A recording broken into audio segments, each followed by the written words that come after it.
Hello दोस्तों स्वागत है आप सभी का एस फार्मेसी यूट्यूब चैनल पर। आज मैं आपको डी फार्मा सेकंड ईयर के सब्जेक्ट फार्मेकोथेरेप्यूटिक्स के चैप्टर 1 के बारे में बात करेंगे भाई, कि देखेंगे फार्मेकोथेरेप्यूटिक्स क्या होता है। ठीक है, तो लेट ना करते हुए शुरू करते हैं हम। तो सबसे पहले बात करते हैं फार्मेकोथेरेप्यूटिक्स। फार्मेकोथेरेप्यूटिक्स दो ग्रीक वर्ड से मिलकर बना है। फार्मेको जिसका मतलब होता है ड्रग्स और थेराप्यूटिक्स मतलब होता है ट्रीटमेंट। यानी कि इसका मतलब हुआ कि रोगों का ट्रीटमेंट दवा से करना या दवा के द्वारा रोगों का ट्रीटमेंट करना। ठीक है, तो अब बात करते हैं इसका इंट्रोडक्शन देख लीजिए क्या है इसमें। ये साइंस की वह ब्रांच होती है जिसमें हम डिजीज, उनके कॉजेज, डिजीज डेवलपमेंट की प्रोसेस, सिम्टम्स एंड ट्रीटमेंट के बारे में स्टडी करते हैं। इसमें ड्रग्स और लाइफ स्टाइल्स में चेंजेस की हेल्प से ट्रीटमेंट किया जाता है। यानी कि साइंस की एक ऐसी ब्रांच होती है जिसमें हम डिजीज़ और उनके काजेज़ के बारे में तथा जो डिजीज़ का डेवलपमेंट हो रहा है, डेवलपमेंट की प्रोसेस है वो कैसे हो रही है उसके बारे में स्टडी करेंगे। उनके सिम्टम्स के बारे में जांच करेंगे, उसके बारे में हम उसके बाद में उसको हम ट्रीट करेंगे। ठीक है, तथा हम ड्रग और मतलब ड्रग के साथ और लाइफ स्टाइल में चेंजेस करके भी हम ट्रीटमेंट करते हैं। इस सब्जेक्ट में यही पढ़ते हैं। अब बात करते हैं डिफरेंट बिटवीन फार्माकोलॉजी एंड फार्माकोथेरेप्यूटिक्स। यानी कि हम फार्माकोलॉजी और फार्माकोथेरेप्यूटिक्स के बारे में डिफरेंस देखेंगे कि क्या डिफरेंस है। ठीक है, तो सबसे पहले देखिए फार्माकोथेरेप्यूटिक्स। पहला है फार्माकोलॉजी। तो फार्माकोलॉजी में मेन फोकस होता है मेडिसिन और ड्रग पर। ठीक है, जबकि थेरेप्यूटिक्स में होता है मेन फोकस क्या होता है, डिजीज और उसके ट्रीटमेंट पर होता है। यानी कि जो फार्माकोलॉजी होता है वो उसका फोकस होता है मेडिसिन पर, ड्रग पे। ठीक है, और जो फार्माकोथेरेप्यूटिक्स होता है उसका मेन फोकस होता है डिजीज और उसके ट्रीटमेंट पर। अब बात करते हैं स्कोप ऑफ फार्माकोथेरेप्यूटिक्स। यानी कि फार्माकोथेरेप्यूटिक्स का स्कोप क्या है। देखिए, तो फार्माकोथेरेप्यूटिक्स की नॉलेज रखने वाला पर्सन देखिए क्या क्या करता है इसमें। ट्रीटमेंट के फील्ड में वर्क कर सकता है, डायग्नोस्टिक लेबोरेटरी के फील्ड में वर्क कर सकता है। ये डिजीज और उनकी कॉजेज की एडवांस स्टडी के लिए बेसिक फाउंडेशन प्रोवाइड कर सकता है। यानी कि जो फार्माकोथेरेप्यूटिक्स का मतलब जानकारी रखता है वो डिजीज के एडवांस लेवल की स्टडी कर सकता है। ठीक है, बेसिक से स्टडी कर सकता है। अब बात कर देखिए इसमें लाइफ स्टाइल और डाइट में चेंज करके खुद और दूसरों को सिक होने से प्रिवेंट कर सकता है। यानी कि वो अपने खान पान जो डेली का लाइफ स्टाइल होता है उसको चेंज करके खुद को तथा दूसरों को भी सिक होने से प्रिवेंट कर सकता है। अब बात करते हैं नेक्स्ट, देखिए क्या है नेक्स्ट में। देखिए कम्युनिटी को हेल्थी बना सकता है। यानी कि लोगों को इसके मतलब कोई भी रोग के बारे में लोगों को बताकर जागरूक कर सकता है और कम्युनिटी जो होता है उसको एकदम हेल्थी बनाए रख सकता है।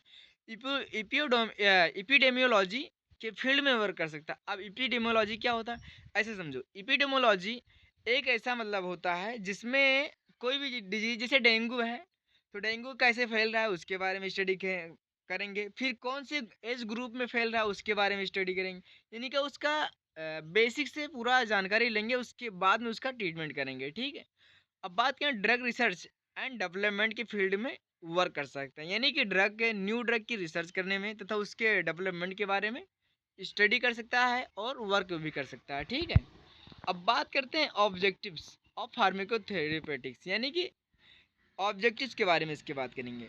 तो सबसे पहला देखिए क्या है इसमें, इकोनॉमिकल मेडिकल ट्रीटमेंट प्रोवाइड करना सबसे पहला इसका उद्देश्य होता है। इकोनॉमिकल मेडिकल ट्रीटमेंट प्रोवाइड करना, इकोनॉमिकल मतलब सस्ती दवा, मतलब उसकी कंडीशन के अकॉर्डिंग दवा देना। ठीक है, अब बात करते हैं research based drug therapy provide करना। यानी कि कोई भी ड्रग को रिसर्च यानी साइंटिफिक तौर पर उसको रिसर्च करना, उसके बाद में ड्रग थेरेपी प्रोवाइड करना। ठीक है, अब बात करते हैं ड्रग का रेशनल यूज प्रमोट करना। मतलब ड्रग्स का रेशनल यूज प्रमोट करेंगे। फिर इफेक्टिव ट्रीटमेंट के लिए एडवांस रिसर्च का यूज करेंगे। ठीक है, फिर effective and best quality drug provide करना। ठीक है, इसका मेन एम्स होता है या ऑब्जेक्टिव्स होता है। अब बात करते हैं रेशनल यूज ऑफ मेडिसिन यानी कि RUM। ठीक है, इसका मतलब होता है पेशेंट को right drug appropriate dose appropriate time period के लिए देना जो क्लिनिकल रिक्वायरमेंट के सुटेबल हो और लोवेस्ट कॉस्ट पर हो। यानी कि इसका मतलब होता है किसी भी पेशेंट को राइट ड्रग यानी सही ड्रग देना, सही डोज देना, सही टाइम पे ड्रग देना तथा जितना उसका क्लिनिकल रिक्वायरमेंट है उसके अकॉर्डिंग दवा देना और जो भी मतलब सुटेबल हो और लोएस्ट कॉस्ट पर हो। ठीक है, ये नहीं कि बहुत महंगा ही दवा दे दिया है, ऐसा नहीं। ठीक है, अब बात करते हैं एविडेंस बेस्ड मेडिसिन। देखिए एविडेंस में क्या होता है इसमें। अब बात करें एविडेंस बेस्ड मेडिसिन, इसका मतलब है ट्रीटमेंट के लिए best available science based research का यूज़ करना। यानी कि साइंस के अकॉर्डिंग उसको हम रिसर्च करना, उसके बारे में देखना, यूज़ करना। ऐसा नहीं होना चाहिए कि मतलब कंपनी का नाम बहुत बढ़िया हो उसके बाद में उसका जो मैन्युफैक्चरिंग या रिसर्च हो बहुत ही बेकार हो, ऐसा नहीं होना चाहिए। बढ़िया होगा, बेस्ट होना चाहिए। ठीक है, जिसमें epidemiology, engineering techniques and risk benefit analysis की हेल्प ली जा सकती है। यानी कि जिसमें हम एपिडेमियोलॉजी, इंजीनियरिंग टेक्निक्स और रिस्क बेनिफिट एनालाइज की हेल्प ली जा सकती है, एनालाइज कर सकें। ठीक है, ऐसा होना चाहिए ड्रग। अब बात करते हैं नेक्स्ट। देखिए अब नेक्स्ट देखिए क्या है इसमें, component of evidence based medicine EBM। ठीक है, उसके कंपोनेंट के बारे में देखते हैं। तो बेस्ट अवेलेबल एविडेंस, सबसे अच्छी अवेलेबल एविडेंस होनी चाहिए। क्लिनिकल नॉलेज एंड स्किल, यानी कि क्लिनिकल नॉलेज और स्किल्स होनी चाहिए। पेशेंट्स नीड, यानी कि पेशेंट की ज़रूरत के अकॉर्डिंग। ठीक है, ऐसा नहीं कि पेशेंट को नीड नहीं हो आप दे दीजिए, ऐसा नहीं है। अब बात करते हैं steps of EBM evidence based medicine. Clinical question पूछना, सबसे पहले क्या है पेशेंट के बारे में उसका नाम पूछना, उसके बाद में क्लिनिकल क्वेश्चन पूछना, फिर बेस्ट एविडेंस ढूंढना। ठीक है, यानी कि उनके हिस्ट्री के बारे में जानकारी लेना, फिर एविडेंस को एवेल्यूएट करना है कि वह वैलिड और यूजफुल है या नहीं। यानी कि जो एविडेंस वो बता रहा है उससे जो आपको एविडेंस उसके थ्रू मिला उसके बारे में जानकारी लेना कि वो मतलब सही है या नहीं है, ऐसे बारे में। ठीक है, और उसके बाद में एविडेंस को अप्लाई करना, अगर आपको सही लग रहा है तो उसको एविडेंस को अप्लाई करना है। ठीक है, उसके बाद में रिजल्ट का असेसमेंट या एवोल्यूशन करना, उसके बाद में रिजल्ट देखना। ठीक है, असेसमेंट करना, एवोल्यूएट करना। ठीक है, अब बात करते हैं इस एसेंशियल मेडिसिन लिस्ट।